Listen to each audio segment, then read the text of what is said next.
Hello friends, இன்னைக்கு நம்ம இறால் குருமா செய்கிறதுக்கு தேவையான பொருட்கள்லாம் என்னென்னு பார்க்கலாம். அதுக்கு இதில் இருக்க இந்த இறா வந்து 2லேருந்து 3 பேர் செய்கிறதுக்கான இறா இருக்குது. அதுக்கு மசாலா ரெடி பண்ணுறதுக்கு வெங்காயம், சின்ன வெங்காயம் ஒரு 20 உரிச்சு வச்சுருக்கேன். பச்சை மிளகா ஒரு 7 நம்பர், பூண்டு வந்து ஒரு 10 பல், சின்ன இஞ்சி துண்டு 1, ஒரு தக்காளி, கொஞ்சம் தனியா ஒரு 10 கிராம், சோம்பு வந்து ஒரு 5 கிராம். இதெல்லாம் அரைச்சி மசாலா ரெடி பண்ணணும். அது எப்படி செய்யறதுன்னு வாங்க வீடியோக்குள்ள போகலாம். இந்த இறா குழம்பு வைக்கிறதுக்கு மசாலா வறுக்கணும். அதுக்கு ஒரு 3 ஸ்பூன் அளவு எண்ணெய், 3 ஸ்பூன் அளவு எண்ணெய் ஊற்றிருக்கேன். எண்ணெய் சூடாயிடுச்சு. இப்போ அந்த தனியா இதில் போட்டுக்கலாம்.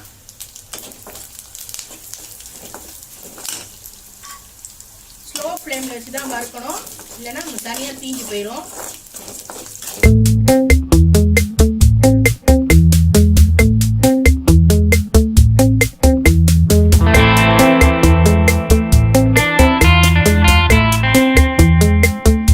தனியா இப்போ பாதி நல்லா வறுத்துப்பட்டுச்சு. இப்போ இது கூடயே பச்சை மிளகாயை போடணும். பச்சை மிளகாயை போட்டோன்னா வெடிக்கும், அதனால தள்ளி நின்று வறுக்கணும்.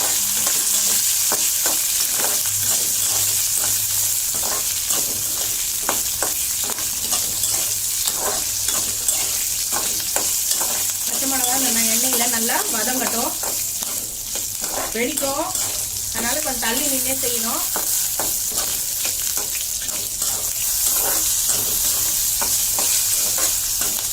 இப்போ தனியாக இந்த பச்சை மிளகாலாம் நல்லா வதங்குது. வதங்கும்போது நல்ல ஒரு வாசனை வரும். அப்போவே தெரிஞ்சுக்கலாம் நல்லா வதங்கிடுச்சுன்னு.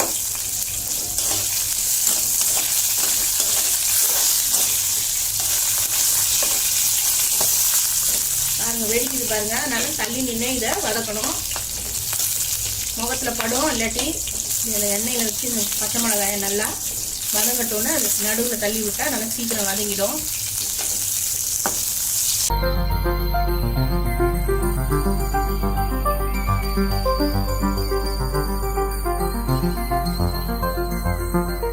அதெல்லாம் இப்போ இது நல்லா வதங்கிச்சு. இப்போ ஸ்டவ் ஆஃப் பண்ணிடலாம். கொஞ்ச நேரம் அப்படியே அது அடுப்பிலே விட்டோம்னா அது நல்லா வதங்கிடும். இந்த சூடெல்லாம் ஆறின பிறகு தான் இந்த சோம்பை வந்து ஸ்டவ்வை நிறுத்தின பிறகு தான் இந்த சோம்பை இதில் போடணும். முதலே போடக்கூடாது. இப்படி தள்ளிட்டு இந்த சோம்பை இதில் இப்படி சேர்த்துக்கணும். அந்த லேசான தீயே இந்த சோம்புக்கு போதுமானது. அதனால ஸ்டவ் ஆஃப் பண்ணிட்டு தான் இந்த சோம்பை போடணும்.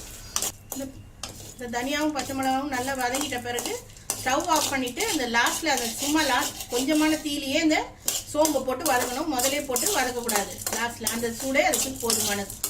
அந்த எண்ணெயில் வறுத்த அந்த இதெல்லாம் எடுத்து அரைக்கணும். அது மிக்சியில் போட்டிருக்கேன். இந்த பூண்டு இஞ்சி எல்லாம் அப்படியே போட்டுக்கணும், இதில் வதக்கக்கூடாது. போட்டு அரைக்கணும். இப்போ இதை அரைச்சிடலாம். இப்போ இந்த மசாலாவை அரைச்சாச்சு. இது மாதிரி நல்லா தண்ணி நல்லா மசியாக இந்த மசாலாவை அரைச்சிடணும். இப்போ இதை தாளிக்கலாம் வாங்க. இந்த குருமா தாளிக்கிறதுக்கு எண்ணெய் ஒரு 5 ஸ்பூன் எண்ணெய் இதில் ஊற்றிக்கலாம். நம்ம எண்ணெய் சூடேறட்டும். சூடேறினோடனே சின்ன வெங்காயத்தை போடலாம். கடுகு கொஞ்சம் சேர்த்துட்டு கடுகு பொரிஞ்சதும் சின்ன வெங்காயத்தை இதில் போடலாம்.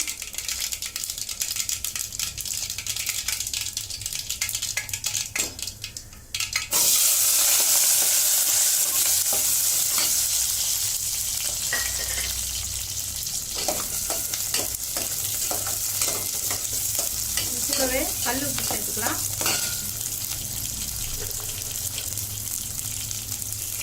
தேவையான அளவு கல் உப்பு போட்டால் சீக்கிரமாக வெங்காயம் வதங்கிடும். நல்லா இது வதங்கணும் வெங்காயம்.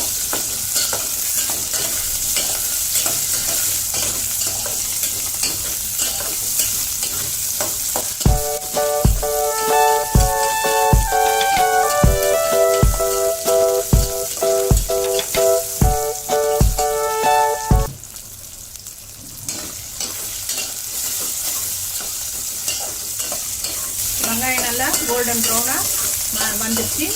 இப்போது இதில் நம்ம தக்காளியை சேர்த்துடலாம். தீயை கொஞ்சம் ஸ்லோவாக வச்சு வதக்கணும், இல்லைன்னா வெங்காயம் தீஞ்சு போயிடும். இதில் தக்காளி சேர்க்கலாம்.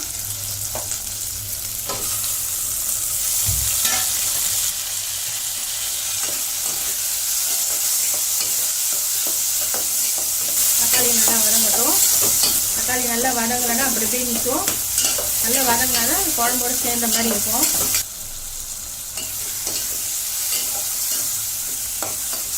இந்த குருமா கூட்டுறதுக்கு தேங்காய் ஒரு 1/4 மூடி தேங்காய் இதை எடுத்து வச்சுருக்கேன். இதை மிக்சியில் போட்டு அரைச்சிடணும். நல்லா வதங்கிடுச்சு தக்காளி.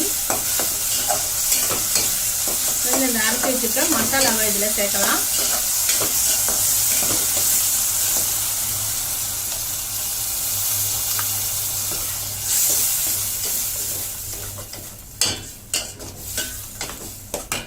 இதில் எண்ணெயிலே இந்த மசாலாவை நல்லா வறுத்துடணும், பச்சை வாசனை போகிற அளவுக்கு.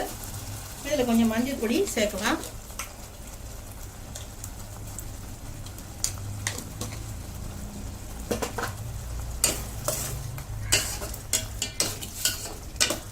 இந்த எண்ணெயிலே இந்த மசாலாவை நல்லா வறுத்துட்டோம்னா பச்சை வாசனை போயிடும். அப்புறம் தண்ணி ஊற்றி கொஞ்ச நேரம் மூடி வைக்கணும். கொதித்த பிறகு இந்த இறாவை போடணும். கடைசியில் தேங்காயை ஊற்றி நிறுத்திடணும். இப்போ இதில் ஒரு 2 டம்ளர் தண்ணியை நம்ம சேர்க்குறோம். அது நல்லா கொதிக்கட்டும். அதுக்குள்ளே நம்ம தேங்காயை அரைச்சிக்கலாம். தட்டு போட்டு கொஞ்ச நேரம் மூடி வைக்கலாம். நம்ம நல்லா கொதிக்கட்டும். இந்த மசாலா ஒரு 10 நிமிஷம் இந்த இது நல்லா கொதிச்சிரும். அதுக்கப்புறம் திறந்து பார்த்துட்டு இறா போட்டு தேங்காய் ஊற்றலாம். கொஞ்ச நேரம் கொதிக்கட்டும். அதுக்குள்ளே நான் தேங்காய் அரைக்கலாம். தேங்காயை நல்லா துண்டு துண்டாக போட்டு மிக்சியில் இதை அரைச்சிடலாம். இப்போ நல்லா இந்த தேங்காய் மசியை அரைச்சிடணும். தண்ணி சேர்த்து நல்லா மசியாக அரைச்சிடணும்.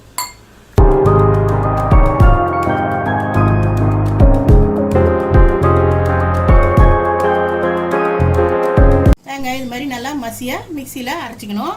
அரைச்சாச்சு. இப்போ குழம்பு எந்த ஸ்டேஜில் இருக்குதுன்னு திறந்து பார்க்கலாம். குழம்பு நல்லா கொதிச்சிட்ருக்கு. இந்த ஸ்டேஜில் உப்பெல்லாம் சரியாக இருக்கான்னு பார்த்துக்கலாம். சரியாக இருக்குது. இப்போது இதில் நம்ம இறாவை சேர்த்துடலாம். இப்போ இறாவை சேர்க்குறேன். இறா போட்டு ரொம்ப நேரம் கொதிக்கக்கூடாது. இறா சீக்கிரமாக வெந்துடும். ரொம்ப நேரம் கொதிச்சுதுன்னா அப்படியே கல் மாதிரி ஆகிடும். இப்படி நல்லா கலரி விடணும். நல்லா கொஞ்சம் நேரம் கொதிக்கட்டும். ஒரு கொதி வந்தது இறா வெந்துடும்.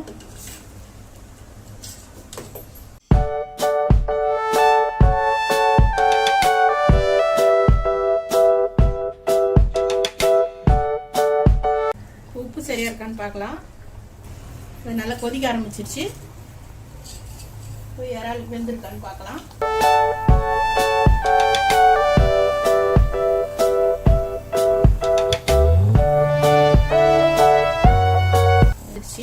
இப்போ நம்ம தேங்காயை இதில் சேர்த்துலாம். அரைச்சி வச்சேன்.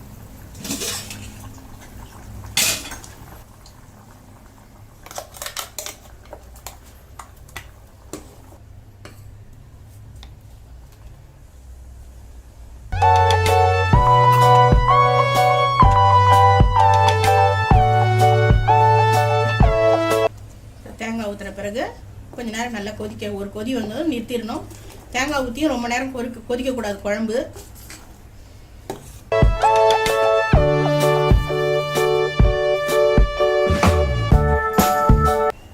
நல்லா கொதிச்சிருச்சு. இப்போ கொத்தமல்லியை போட்டு இறக்கிடலாம். பாருங்க எப்படி சூப்பராக இந்த இறால் குழம்பு கலர்ஃபுல்லாக இருக்குது.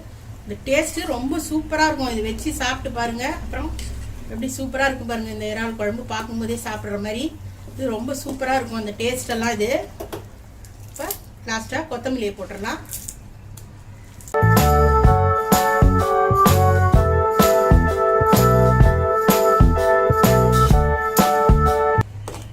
அவ்வளோதான். இந்த இறால் குருமா முடிஞ்சிருச்சு.